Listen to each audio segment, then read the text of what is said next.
అబ్బో ఇక్కడ కేజీ చీరలు కొంటే అర కేజీ చీరలు ఫ్రీ అంట. మంగళ్య షాపింగ్ మాల్, కేజీల్లో సేల్, టన్నుల్లో ఆనందం. లక్ష్మీదేవి అంటే ఐశ్వర్యాన్ని హ్యాండిల్ చేయడం ఒక పెద్ద కళ, ఒక సైన్స్ కూడా.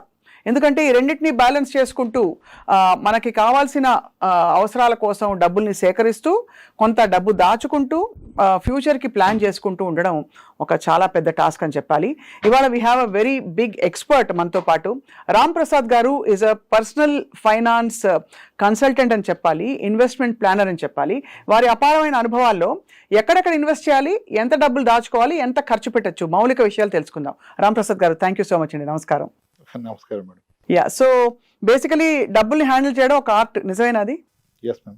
యా, అందరికీ వచ్చే క్వశ్చన్, చిన్నప్పుడు అయితే మా తాతగారి టైంలో అయితే పొదుపు చేయి, దాచుకో ఎక్కువ అని స్ట్రెస్ చేసేవారు. ఇప్పుడు it is a day of spending. So ఈ రెండింటిని అసలు ఎలా బ్యాలెన్స్ చేసుకోవాలి మనీని? మన భవిష్యత్తుని నిర్ణయించేది మనం సంపాదిస్తున్న మనీ కాదు, మనం పెడుతున్న పెట్టుబడులు. మీకు ఎంత వచ్చిందని కాదు, దాన్ని ఎలా ఇన్వెస్ట్ చేశారనేది మన ఫ్యూచర్, మన కిడ్స్ ఫ్యూచర్ని డిసైడ్ చేస్తుంది. అవును. సో ఒక ఇండివిజువల్ వ్యక్తి యొక్క లైఫ్లో ద మోస్ట్ ఇంపార్టెంట్ థింగ్ ఏంటంటే it has to B investment and protecting his family. మళ్ళీ పాయింట్ వైజ్ చెప్పండి. రిస్క్ కవర్ ఉండాలి, అవసరాలకి డబ్బులు ఉండాలి, మూడోది ఫ్యూచర్ నీడ్స్ని ఐడెంటిఫై చేయాలి, నాలుగోది బహుశా లగ్జరీస్కి ఇతరత్ర ఇప్పుడు ఇంటెలిజెన్సెస్కి కూడా కొంత బఫర్ ఉండాలి. ఒక వ్యక్తి లైఫ్లో ఎంత సంపాదించాడు ఎంత ఇంపార్టెంటో, దాంట్లో ఆయన ఎంత అనుభవించారు అనేది కూడా ఇంపార్టెంట్. అవును కదా. I see lot of people after making money, creating more assets, they still live poor and die rich. అంతే. That's the biggest disease today. Disease కదా అది యాక్చువల్లీ. అదే నిజం. ఎంత ఎక్స్పెన్సెస్ తగ్గించండి అనేది తప్పు. ఖర్చు పెట్టుకోండి, భవిష్యత్తు కూడా దాచుకోండి. అవును. ఖర్చు పెట్టడం మానేసి భవిష్యత్తు గురించి దాస్తే భవిష్యత్తులో ఇద్దరు ఉండకపోవచ్చు. కరెక్ట్, అంతే కదా. You need to have a decent life style, quality life style, travel, clothing, food, vacations, everything is needed in life. It's not just saving money. Ram Prasad గారు, చాలా మందికి డౌట్లు ఉంటాయి, అంటే how to make this wise decisions అని చెప్పి. So కొన్ని నేను అందరి తరఫున కొన్ని క్వశ్చన్స్ అడగబోతున్నాను మిమ్మల్ని. ఫస్ట్ ఆఫ్ ఆల్, ఒక వ్యక్తి, ఒక వర్కింగ్ ఎంప్లాయీ ఇంటికి వచ్చే ఇన్కమ్ని ఎలా ప్లాన్ చేసుకోవాలి, ఏ రేషియోలో సేవ్ చేయాలి, ఎంత ఖర్చు పెట్టాలి? There is a private sector employee who is making 80,000 per month. He is just 32 years, having one kid, no dependents. His parents are well off. Both are pensioners. They can't even spend their pension. They are also giving him some money. అవును. ఇంకా అతని story వేరు. If there is a person who has a dependent parents ఆరోగ్యంగా లేరు, siblings లో కూడా కొందరు settle అవ్వలేదు, ఇంకా డిపెండ్ అయి ఉన్నారు, అప్పుడు ఆయన స్టోరీ వేరు. ఇంకా సేవింగ్ ఎక్కడ? ఆ 80,000 బాధ్యతలుగా సరిపో. అవును. అప్పుడు ఆయన ఫోకస్ చేస్తుంది ఇన్కమ్ పెంచుకోవటం మీద, సేవింగ్స్ మీద కాదు. మొదటి వ్యక్తి ఆయన విహారయాత్రలు కూడా ప్లాన్ చేసుకోవచ్చు. కాబట్టి పరిస్థితిని బట్టి స్టాండర్డ్ ఉండదు. నాకు ఎక్కడ నచ్చదంటే, చాలా మంది ఇప్పుడు చాలా స్టాండర్డ్ ఫార్ములా ఏంటంటే, మీ ఏజ్ ఎంత ఉంటే అంత డెట్ లో పెట్టండి, 100 minus me age has to be equity. అంటే ఎక్స్ప్లెయిన్ చేయండి ఒకసారి. చాలా చూసే వాళ్ళకి డెట్ ఈక్విటీ అనే టెక్నికల్ పదాలు. రిస్క్ లేకుండా గవర్నమెంట్ బాండ్స్ కానీ, బ్యాంక్ ఫిక్స్డ్ డిపాజిట్స్ కానీ డెట్ కింద కన్సిడర్ చేస్తాము. ఈక్విటీ మార్కెట్స్ లో నేనైతే మ్యూచువల్ ఫండ్స్ వరకు ఆగిపోతాను, స్టాక్స్ వరకు వెళ్ళే ధైర్యం చేయను. వాటిలో పెడితే దాన్ని ఈక్విటీ మ్యూచువల్ ఫండ్స్ అంటాం.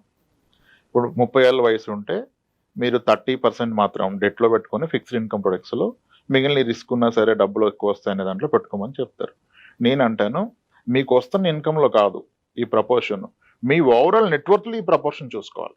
మీకున్న నికర ఆస్తిలో ఇది వాడండి. కానీ అది ఎవరు వాడలేరు. ఎందుకంటే ఈ నాలెడ్జ్ వచ్చి 40 ఇయర్స్ 36 ఇయర్స్ వచ్చి, 2 కిడ్స్ వచ్చి, నేను ప్రైవేట్ సెక్టర్ ఎంప్లాయీ, నా జాబ్ ఆగిపోతుంది, తర్వాత కావాలి అని ఇన్వెస్ట్మెంట్ థాట్ వచ్చే టైంకి ఇతను ఆల్రెడీ కొన్ని చేస్తుంటాడు. పేరెంట్స్ నుంచి కొన్ని ఆస్తులు వచ్చి ఉంటాయి. ఇప్పుడు అవన్నీ కలిపి 4 కోట్లు ఉందనుకోండి. లెట్ సే సమ్మన్ ఇది లక్కీ ఇనఫ్, వాళ్ళ పేరెంట్స్ ఇచ్చారు, ఊర్లో ఒక పొలం ఇచ్చారు, ఇక్కడ 2 స్థలాలు కొన్నాడు, ఒక అపార్ట్మెంట్ కొన్నాడు, 4 కోట్లు ఉంది. ఇప్పుడు ఇతని జీతం 1 lakh ఉంది, ఇతని ఏజ్ 40. ఇప్పుడు ఇతను ఆ రూల్ ప్రకారం 40% డెట్లో పెట్టి 60% ఈక్విటీలో పెడితే, అతను అసలు పెడుతున్న అమౌంట్ లో కదా, మళ్ళీ అతను మొత్తం జీవితంలో కాదు కదా. అవును. అప్పుడు అసలు ఎన్నాళ్ళు పోతే ఏం సాధిస్తాడు ఈక్విటీలో? అవును. ఇప్పుడు పెడుతున్న 20,000లో మళ్ళీ 40% డెట్ లో పెట్టి 12,000 ఈక్విటీలో పెడితే 10 ఏళ్ల పాటు పెట్టినా ఆయన పెట్టింది ఎంత, వచ్చేది ఎంత, ఆ రోజుకి మన అసెట్స్ మళ్ళీ పెరుగుతాయి. అప్పుడు ఓవరాల్ ఆయనకున్న ఆస్తుల్లో చూస్తే మళ్ళీ ఈక్విటీ కాంపోనెంట్ 5% కూడా ఉండదు. కరెక్ట్. సో ఇది మీరు పెడుతున్న అమౌంట్ లో కాదు, మీకున్న నికర ఆస్తికి ఈ రూల్ అప్లై చేస్తే మేబీ మీరు సేఫర్ సైడ్ ఉంటారు. నికర ఆస్తి నెట్ వర్త్ ని ఒక వ్యక్తికి ఎలా క్యాల్కులేట్ చేయాలి? ఆస్తులు మైనస్ అప్పులు, అంతే. కానీ అది చూసుకొని మురిసిపోతారు. దాంట్లో లిక్విడ్ అసెట్ ఎంత చూసుకోవాలి. ఆస్తుల్లో లిక్విడ్ అసెట్ కూడా ఉంటుంది కదా, అంటే అదే ఆస్తి fixed deposit లు. లిక్విడ్ అసెట్ అనుకోవడం తప్పు. అంతే. మీ గోల్డ్ ఈజ్ లిక్విడ్, మీ బ్యాంక్ ఎఫ్డి ఈజ్ లిక్విడ్, మీ మ్యూచువల్ ఫండ్స్ ఆర్ లిక్విడ్, మీ స్టాక్ ఈజ్ లిక్విడ్. మీకున్న స్థలాలు పొలాలు లిక్విడ్ కాదు, ఇల్లిక్విడ్. ఇప్పుడు ఒకసారి మీరు అన్నట్టు వాళ్ళ పరిస్థితిని బట్టి వాళ్ళు ఎంత ఇన్వెస్ట్ చేయాలి, ఎంత సేవ్ చేయాలి అని అంటున్నారు కదా. ఉదాహరణకి కొండ గుర్తులు కొన్ని ఉంటాయి. నా జీతంలో ఎంత భాగం నేను ఈఎంఐలు పెట్టుకోవచ్చు, ఎంత భాగం నా జీతంలో నేను హౌస్ రెంట్ కట్టచ్చు, ఒకవేళ ఈఎంఐ లేదు బట్ హౌస్ రెంట్ ఉంది. What is the reasonable percentage అంటే ఏం చెప్తారు సార్? అదే మేడం, ఫస్ట్ నేను స్టార్ట్ చేసిన కన్వర్జేషన్. ఇప్పుడు 8 కోట్లు ఆస్తున్న వ్యక్తి అతని జీతంలో 50% రెంట్ కడితే కూడా తప్పలేదు. ఎందుకంటే ఆయన ఫ్యామిలీ ఏమి ఈయన జీతం మీద డిపెండెంట్ లేదు. ఆయనకున్న అసెట్స్ విల్ టేక్ కేర్ కదా, అవి చూసుకుంటాయి కదా, అప్పుడు ఎంతకైనా వెళ్ళిపోవచ్చు. నీకు ఏ ఆస్తి లేనప్పుడు ఇదే ఆధారమైనప్పుడు ఎంత తక్కువ పెడితే అంత మంచిది. ఓహో. ఆ తక్కువలో మళ్ళీ సరైనది ఏది సరికాందేది చూసుకోవాలి. ఇప్పుడు పిల్లల ఎడ్యుకేషన్ అనేది the best investment in life. అదే ఇప్పుడు అక్కడ కాంప్రమైజ్ అయిపోయి అక్కడ నేను లక్షలు పోయిను, 1000 పోయిను అంటే భవిష్యత్తు ఎలా? కరెక్ట్. ఇప్పుడు I see lot of people, అంటే నేను ఇప్పుడు నా వయసు చిన్నదైనా నాకంటే పెద్దవాళ్ళని చాలా మందిని కలుస్తాను కదా, చాలా మంది దే ఆర్ మోస్ట్ హ్యాపీ. వాళ్ళ పిల్లల మొదటి జీతం వీళ్ళ చివరి జీతానికన్నా ఎక్కువ, లేదా ప్రజెంట్ జీతానికన్నా ఎక్కువ. అవును. అది అలా పాసిబులే, అలా సాధించగల చాలా మంది ఆస్తులు ఏం కూడబెట్టలే. అవును. పిల్లల్ని ఆస్తులుగా ఫీల్ అయ్యారు, వాళ్ళతో ఎక్కువ టైం స్పెండ్ చేశారు. మనీ ఒక్కటే కాదు, టైం కూడా స్పెండ్ చేయాలి కదా. వాళ్ళు ఆ టైం స్పెండ్ చేశారు, వీళ్ళ కష్టాలు చెప్పారు, వీళ్ళ ఆస్పిరేషన్ వాళ్ళకి చెప్పారు. అమ్మ నువ్వు డాక్టర్ అయితే ఇంకో మన కుటుంబంలో తరహాల్లో నువ్వు ఫస్ట్ డాక్టర్ అవుతావురా, అందరూ నా గురించి చెప్తాను, నేను గర్వంగా తిరుగుతాను. ఒక తను చెప్తే కూతురు అవుతుంది. డబ్బులు ఒకటే ఇచ్చేస్తే అవుతుందా? ఆ టైం అండ్ మనీ పెట్టిన వాళ్ళు వేరేది పెట్టలేదు. రైట్. సో కాబట్టి స్టాండర్డైజేషన్ లేదు ఎంత పెట్టాలని. ఆయనకు తెలుసు. ఇంకా నాకు వచ్చే జీతంలో ఇల్లు కొనలేను అనుకున్న వ్యక్తి పూర్తి జీతాన్ని పిల్లల మీద పెడితే ఆ పిల్లలు ఈరోజు ఆయనకు అద్భుతమైన ఇల్లు కొనిచ్చారు. అవును. ఎంతో మందిని ఫోర్స్డ్ విఆర్ఎస్ తీపించారు. అంటే రిటర్న్ వచ్చే ఇన్వెస్ట్మెంట్ మీద పెట్టాలి. పిల్లలు అన్నిటికంటే పెద్ద ఆపర్చునిటీ మీకు ఇన్వెస్ట్మెంట్ పరంగా, కానీ అక్కడ టైం కూడా పెట్టాలి. ఒట్టి మనీ పెడితే అవ్వకపోవచ్చు. అవును, కరెక్టే. మీరు టైం స్పెండ్ చేయకపోతే వాళ్ళు మీ దారిలోకి రారు. రాంప్రసాద్ గారు, గోల్డ్ ఒక చాలా ఫేవరెట్ ఇన్వెస్ట్మెంట్ మహిళలకి. మీరు రికమెండ్ చేస్తారా అసలు గోల్డ్ డబ్బులు పెట్టడం అనేది? గోల్డ్ యాజ్ అన్ ఆర్నమెంట్ నేను స్ట్రాంగ్ గా రికమెండ్ చేస్తారు. As an ornament, not as a pure gold. Biscuit కొంటాను అది అంటే వద్దంటాను. ఎందుకంటే ఇప్పుడు ఒక కాయిన్ కొన్నాను నేను, ఆ కాయిన్ అయితే హోల్డ్ చేసి మా వైఫ్ కిడ్స్ చేసుకోలేరు.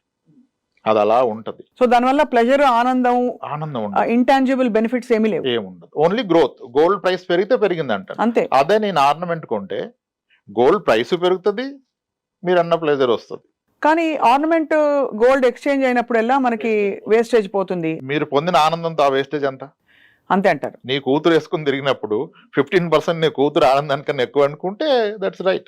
మీ అప్రోచ్ చాలా రియలిస్టిక్ గా ఉంది సార్. బికాస్ మామూలుగా ఆనందానికి ఎవరు వెల కట్టరు, డబుల్ డబుల్ డబుల్ డబుల్ అని చూస్తారు. కానీ ఆనందం అనేది ఒక ఇంటాంజిబుల్ అసెట్టే కదా.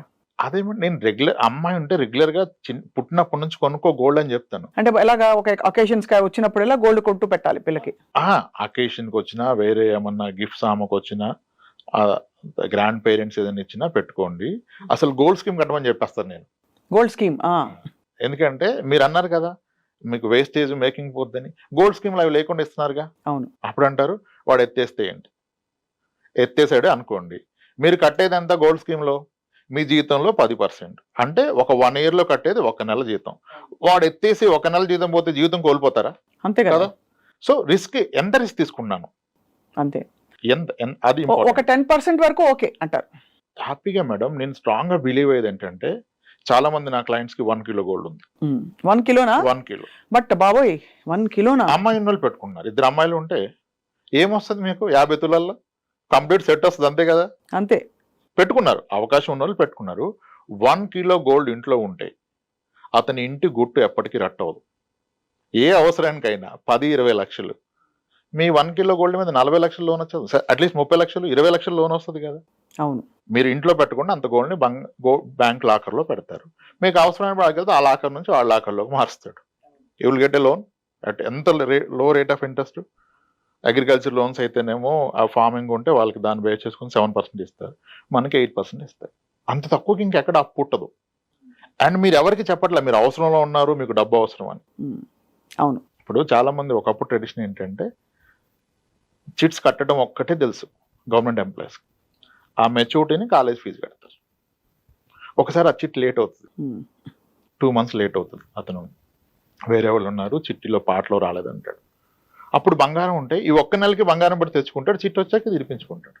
ఎందుకంటే గోల్డ్ లోన్కి మీకు ప్రీ క్లోజింగ్ ఛార్జ్ ఉండదు, పెనాల్టీ ఉండదు, అవును, డైలీ ఇంట్రెస్ట్ పడుతుంది. 15 రోజుల తర్వాత తీసుకుంటే 15 రోజులకే పే చేస్తారు.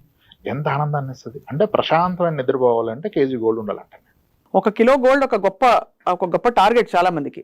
అవుతుంది, స్లోలీ చేసుకుంటే వెళ్తే అయిపోతుంది. అవును, మంత్లీ 1 సరే 3 months నాకు 1 గ్రామ్ కొనండి, డబ్బు ఉన్నప్పుడు కాస్త ఎక్కువ కొనుక్కుంటే అయిపోతుంది. Very possible. దట్స్ వెరీ చాలా హాయిగా చేర్చుకుంటూ పోవచ్చు అలా. నిజమైన real estate gold, real estate is fake. అంతేనా? ఇది చాలా పెద్ద రెవల్యూషన్. 30 లక్షల స్థలం ఉంది, మీ అవసరానికి డబ్బులు వస్తాయా? అమ్ముడు పోద్దా? ఎవరు కొంటారు? ఎంతమందికి చెప్తారు? ఎక్కడి నుంచో నమ్ముతారు మీరు? మీ బంగారం ఎవరికైనా చెప్పాలా? అదే కదా, ఫంక్షన్ ఉంటే తెచ్చుకోవచ్చు, లేదంటే పెట్టుకోవచ్చు. చాలా మంది అసలు ఇవాళ రేపు గోల్డ్ని లోన్లోనే పెడుతున్నారు. ఎందుకంటే సార్ నాకు 7-8% లోన్ వచ్చేస్తుంది, స్మాల్ ఫైనాన్స్ బ్యాంక్ 9.25 ఇస్తుంది, నేను లాకర్లో పెడితే వాడు లాకర్ ఛార్జ్ చేస్తున్నాడు, లాకర్ ఇవ్వమంటే పాలసీ కట్టమన్నాడు, ఎందుకు అదేదో నేను లోన్లో పెట్టేస్తాను, ఆ డబ్బులు ఎక్కడ ఇన్వెస్ట్ చేస్తే ఎక్కువ వస్తున్నాడు. అది కరెక్ట్ అని చెప్పట్లా, అలా కూడా చాలా మంది చేస్తున్నారు. నిజమే కదా, అది దాచుకోవడానికి లాకర్ తీసుకుని డబ్బులు కట్టడం బదులు ఇంకో చోట పెడితే బహుశా దానికన్నా ఒక 1% ఎక్కువ వస్తుంది కదా నాకు. అదే, అది ఆర్నమెంట్తోనే అవుతుంది, ప్యూర్ గోల్డ్ ఇదంతా చేసుకోరు, ప్లెడ్జింగ్ కూడా కష్టం. అవును. సో కాబట్టి ఆర్నమెంట్కి ఎప్పుడు ఎగ్నెస్ట్ కాదు. ఆ వేస్టేజ్ అండ్ మేకింగ్ ఛార్జ్ అనేది ఒకటి ఉంది కదా, మీరు ఒక స్కీమ్ ద్వారా కొంటే అది లేకుండా ఇస్తున్నాడు, అప్పుడు అది లేనట్టే కదా. ఇంచుమించు అంతే కదా. స్కీమ్ ద్వారా కొన్నప్పుడు మీ ఇంట్లో మీ వైఫ్ చాలా హ్యాపీగా ఉంటుంది, she will wait for 11 months. అదే కదా, అలా కూడా మీ పిల్లలు బర్త్డే కొనుక్కోండి, 11 months ముందు స్టార్ట్ చేసి హ్యాపీ కదా. చాలా గొప్ప ఆలోచన ఇది. సార్ అలాగే లిక్విడ్ బ్యాంక్ అకౌంట్లో లిక్విడ్ ఎంత ఉంచుకోవాలి? ఇప్పుడు ఇవాళ రేపు ఐటీ ఎంప్లాయీస్ కపుల్స్ ఉంటారు, వీళ్ళకి 1 లక్షన్నర, వాళ్ళకి 1 లక్షన్నర, 3 లక్షలు వచ్చాయనుకోండి సార్. ఖర్చులకి సరే 1 లక్షన్నర పోయినా కూడా వీళ్ళ బ్యాంక్లో వాళ్ళ బ్యాంక్లో అక్యుములేట్ అయ్యి 8-10 లక్షలు వీళ్ళకి, 8-10 లక్షలు వాళ్ళకి లిక్విడ్ ఉందనుకోండి. Is that advisable? లిక్విడ్గా పెట్టడం వల్ల వాళ్ళు కోల్పోతున్నారంటారా ఏమన్నా? అది వాళ్ళ నాలెడ్జ్ మీద డిపెండ్ అయి ఉంటుంది, వాళ్ళు చూసే విధానం మీద డిపెండ్ ఉంటుంది. కొంతమందికి 6 లక్షలు అకౌంట్ లేకపోతే నిద్ర పడుతుంది. నా క్లయింట్ ఒక ఉన్నారు మీ పేరుతోనే, బెంగళూరులో ఉంటారు. అవి నాకు ఫస్ట్ చెప్పిన మాట, మీరు ఏమన్నా చెప్పండి రామప్రసాద్ గారు, నా అకౌంట్లో 6 lakhs లేకపోతే నాకు నిద్ర పట్టదు అని చెప్పింది ఆవిడ. ఇంకా అవునప్పుడు నేను డిస్టర్బ్ చేయను, దట్ ఈజ్ రైట్ అని చెప్తాం. కానీ లిక్విడ్ ఎమర్జెన్సీ ఫండ్ అంటారు కదా, ఎమర్జెన్సీ ఫండ్ అసలు ఎందుకు అవసరం అనేది నా క్వశ్చన్. మెడికల్ ఇన్సూరెన్స్ ఉంటుంది అందరికి, అది ఉండాలి. అది లేకుండా ఎమర్జెన్సీ ఫండ్ పెడితే తప్పు, అది ఉన్నప్పుడు ఎమర్జెన్సీ ఫండ్ అవసరం లేదు. అవును.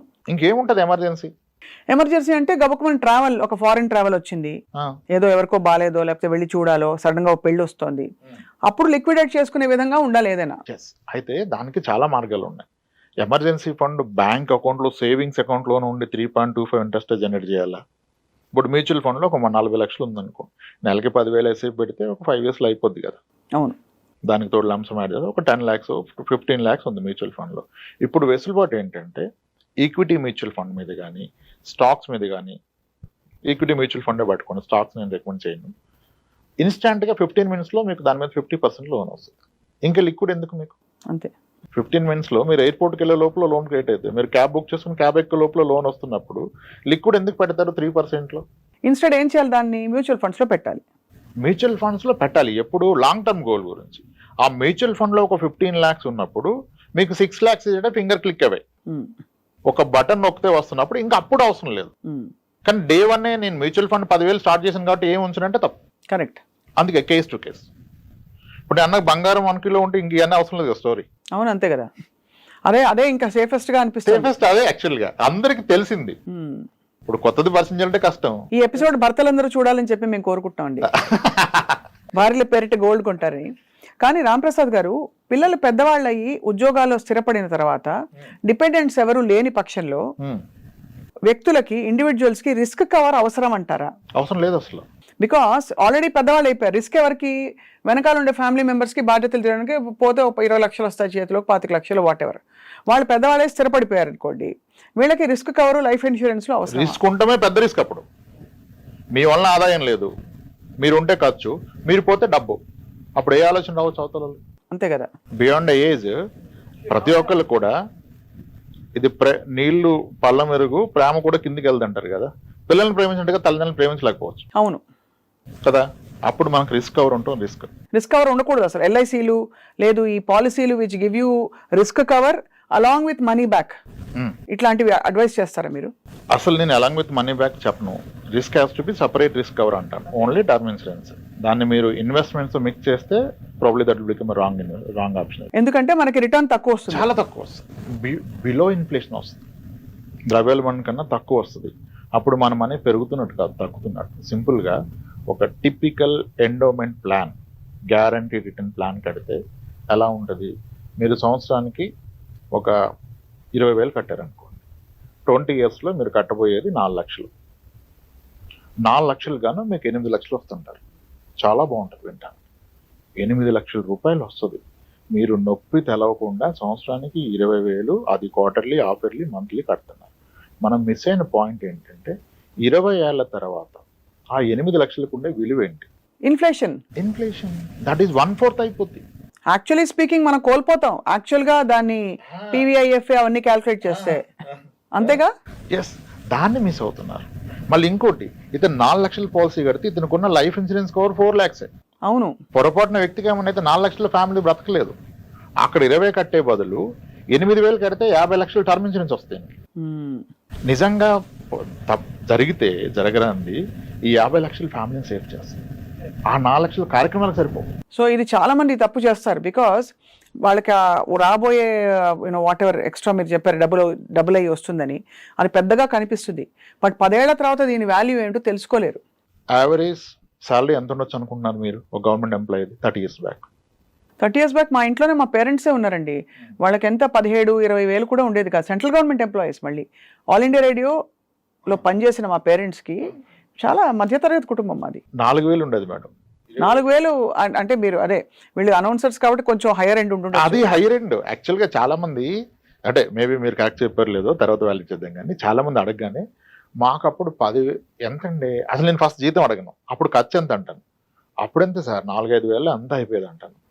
అప్పుడు అంత ఉండదని అంటే, లేదు సార్ మేము ఎప్పుడు మంచిగా బ్రతికామంటారు. మంచిగా బ్రతికారు కాదంటలేదు, కానీ 4-5 వేలు అసలు అయ్యి ఉండదండి అంటే, లేదు సార్ అంటారు. సరే సార్ మీ శాలరీ ఎంత అంటే, ఉండొచ్చు సార్ ఒక 10,000 అంటారు. అప్పుడు కూడా కరెక్ట్గా రారు వాళ్ళు. నేను అంటాను సార్ ఒకసారి అది కూడా వదిలేండి, మీ ఫస్ట్ శాలరీ ఎంత అంటాను. 600 రూపాయలు సార్. 80 ఏళ్ళు ఎక్కానండి అంటాడు. 80 ఏళ్ళు 600కి ఎక్కితే మీరు మీకు నెక్స్ట్ 10 ఏళ్ళు కాకముందే అది 10 రెట్లు పెరిగిపోద్దా? అంతే కదా. 3 సంవత్సరాలకి రెట్టింపు అయినా మా అంటే 2,000 ఉంటుంది మీ జీతం ఆ రోజుకి. 93-94కి మీరు 5,000 ఎలా ఖర్చు పెడతారు? అప్పుడు అంటాడు ఇదే తేడా ఉంది సార్, ఒక్క నిమిషం ఆగండి అంటాడు. కరెక్టే సార్ మీరు చెప్పింది, నా శాలరీ 1,700 సార్ అంటాడు ఆయన. అప్పటి వరకు 10,000 చెప్పేస్తారు. అంటే ఇప్పుడు మనకు చాలా ఈజీ అయిపోయినాయి కదా. అవును. అలా మిస్లీడ్ అవుతారు. 1980s అయితే most of the central government employees salary కూడా below 1,000. Only gazetted officers used to draw 2,000. అంటే ఆ రోజు ఒక ఫ్యామిలీ, ఒక ఎంప్లాయీ ఉన్న family monthly average expense 1,000 rupees. ఈరోజు అదే ఫ్యామిలీకి పిల్లలు సెటిల్ అయ్యాక పేరెంట్స్కి హెల్దీగా ఉంటే నెలకు 30,000 ఖర్చు అవుతుంది. అవునండి. ఇన్ ఏ సింపుల్ లాంగ్వేజ్ ఇక్కడ మనం పట్టుకోవాల్సింది ఏంటంటే 30 ఏళ్ల క్రితం మీకు నెలకి ఎంత ఖర్చు అయింది, ఇప్పుడు రోజుకి అంత అవుతుంది. This is the rule you need to catch for future calculation. అంటే ఈరోజు మనకి ఒక లైఫ్ స్టైల్కి 50,000 అయింది, 1,00,000 అయింది అనుకోండి. మనం ఒక 30 years పోయాక మనకు 60-70 ఏళ్ళు వస్తే రోజుకి ఈ 1,00,000 రూపాయలు అవుతుంది, 30 లక్షలు అవుతుంది. ఎవరు నమ్మరు. నమ్మాల్సిన అవసరం లేదు. భవిష్యత్తును చూడక పాస్ట్ని చూడు. నేను అదే అంటాను, రిచ్ డాడ్ పూర్ డాడ్ చదివే కన్నా ముందు మీ డాడ్ని చదవండి మీరు. అదే ఇది మనకి రిలవెంట్. చాలా కలిసి ఇది మనకి రిలవెంట్. ఇప్పుడు మనం చెప్పిన ఎగ్జాంపుల్ చాలా మంది నమ్మరు. 30 years బ్యాక్ 1,000 రూపాయలు ఎప్పుడు అంత లేదంటారు. కానీ ఇప్పుడు చెక్ చేస్తే వాళ్ళకి తేలిపోద్ది. కరెక్టే, మన కిరాణా షాప్ ఖాతా నాకు గుర్తుంది కదా, 320 రూపాయలు నెలకి విత్ హార్లిక్స్ బాటిల్ కలిపితే 320, లేదంటే 300 అంటాడు ఆయన. 250 అంటాడు. అయిపోయింది కదా అక్కడ. 1,000 రూపాయలు లావిష్ లైఫ్ ఆ రోజు. ఈరోజు 30,000కి ఆ లైఫ్ లేదు అసలు. అది ఇన్ఫ్లేషన్. ప్రతి 30 ఏళ్ళకి మీ నెలవారీ ఖర్చు ఈ రోజు ఉన్నది 30 ఏళ్ళ తర్వాత రోజుకు అవుతుంది. వీళ్ళేమో 1,00,00,000 రూపాయలు వస్తే జీవితం సెట్ అవుతుంది అంటాడు. అవదు. 1,00,00,000 రూపాయలు వస్తే అవదు. Inflation is key madam. చాలా ఇన్ఫ్లేషన్ని దృష్టిలో పెట్టుకోవాలి ప్లాన్ చేసుకునేటప్పుడు.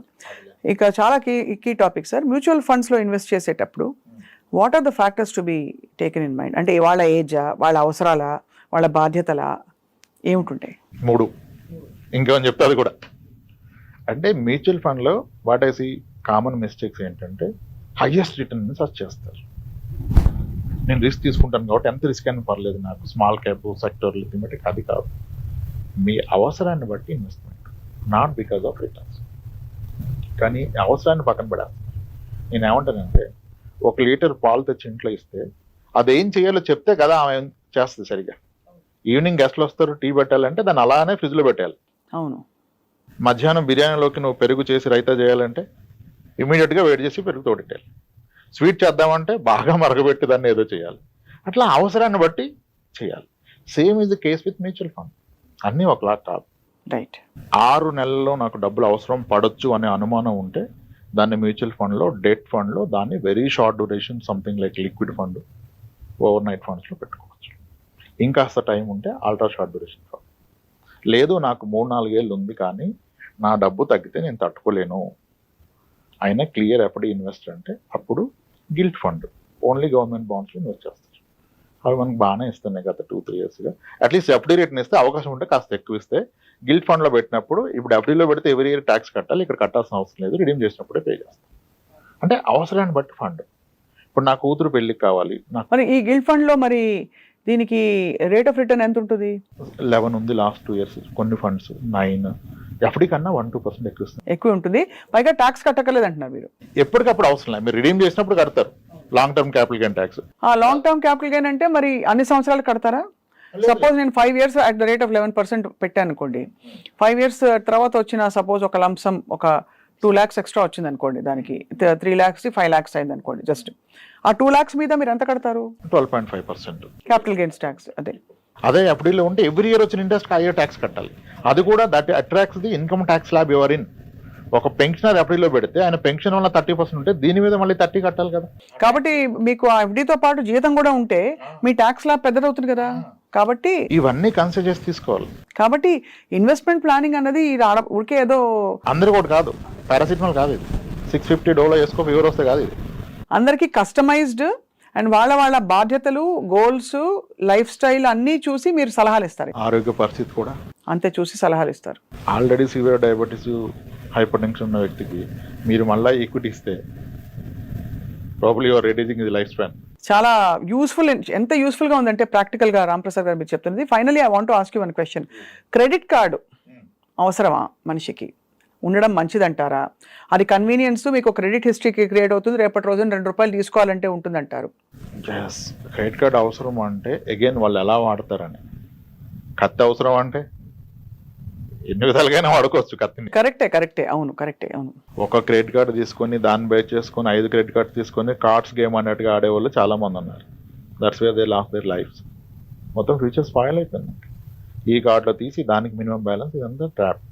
మీరు ఒక credit card with best limit పెట్టుకొని దాన్ని ప్రాపర్గా ఎవ్రీ మంత్ అన్ని దాని మీద కొనుక్కొని విత్ ఇన్ లిమిట్లో కడితే ఇట్స్ అబ్సల్యూట్లీ మీకు ఒక ట్రాక్ ఉంటుంది. ఇంక మీరు ఎక్సెల్ వేసుకోవాల్సిన అవసరం లేదు. దాని స్టేట్మెంట్ డౌన్ చేస్తే వచ్చేస్తుంది. దానికి తోడు వాళ్ళు ఏవేవో బెనిఫిట్స్ ఇస్తారు. ఎయిర్పోర్ట్ లాంజ్ యాక్సెస్ ఇస్తారు మీకు, అవి డిస్కౌంట్లు, ఐఫోన్కి అవి అలా వాడుకోవచ్చు. కానీ దాన్ని ఎందుకు ఎలా వాడుతున్నారు అనేది చాలా ఇంపార్టెంట్. కాబట్టి ఏదైనా మన సంకల్పంలో ఒక బ్యాలెన్స్ ఉండాలి.